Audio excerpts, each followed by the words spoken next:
नमस्कार दोस्तों, मैं आपका दोस्त चेतन चौहान आज आपको महाभारत के प्रसंग से सर्पों के जन्म की कथा सुनाता हूँ।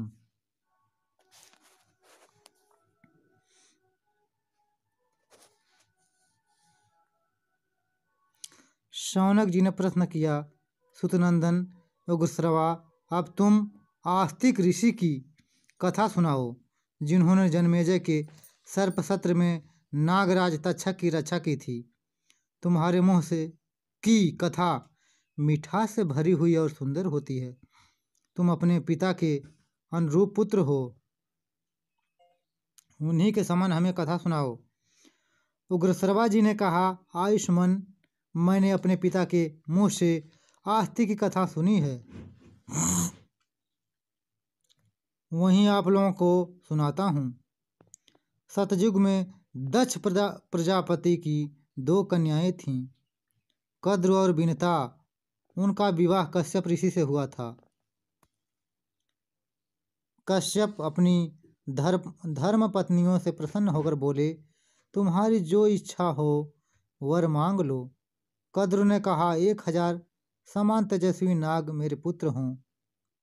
विनिता बोली, तेज शरीर और बल विक्रम में कद्र के पुत्रों से श्रेष्ठ केवल 2 ही पुत्र मुझे प्राप्त हों।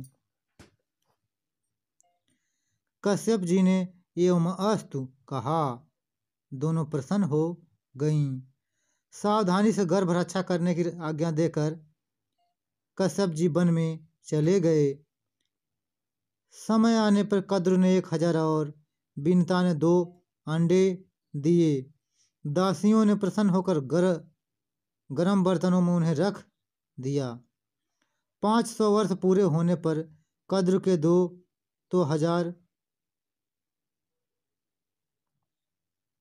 पुत्र निकल आए, परंतु विनता के 2 बच्चे नहीं निकले।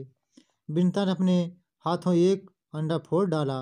उस अंडे का शिशु आधे शरीर से तो पुष्ट हो गया था, परंतु उसका नीचे का आधा शरीर अभी कच्चा था।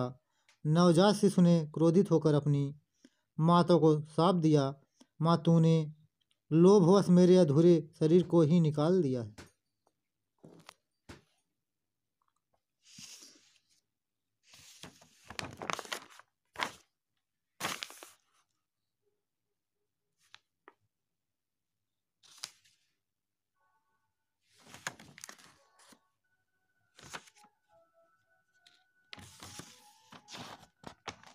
आगे की कथा विस्तार से।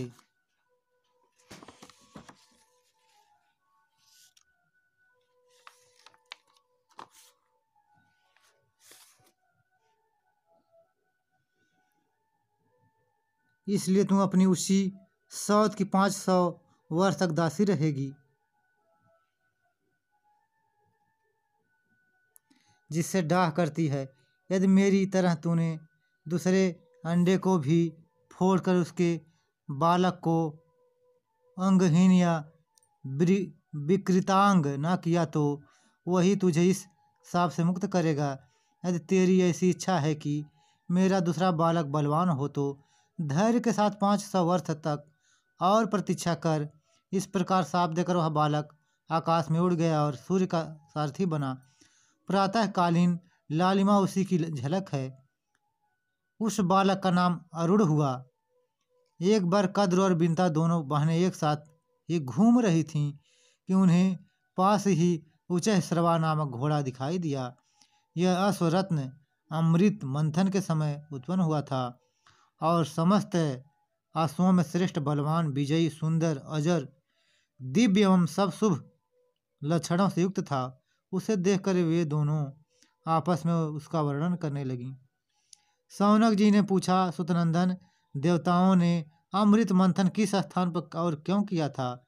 अमृत मंथन के समय उच्चैःश्रवा घोड़ा किस प्रकार उत्पन्न हुआ? उग्रश्रवा जी महर्षि शौनक का यह प्रश्न सुनकर उनसे अमृत मंथन की कथा कहने लगे।